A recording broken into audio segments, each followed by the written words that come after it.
Hello! In this video I will show you how to change search engine into a custom one on Xiaomi Redmi 13C.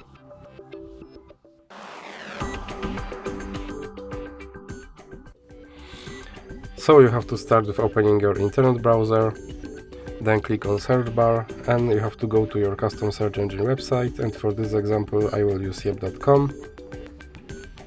And now you have to search something using your custom search engine.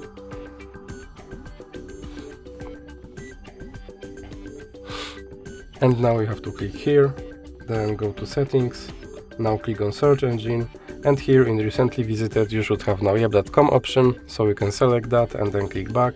And as you can see, my search engine is now set to Yep.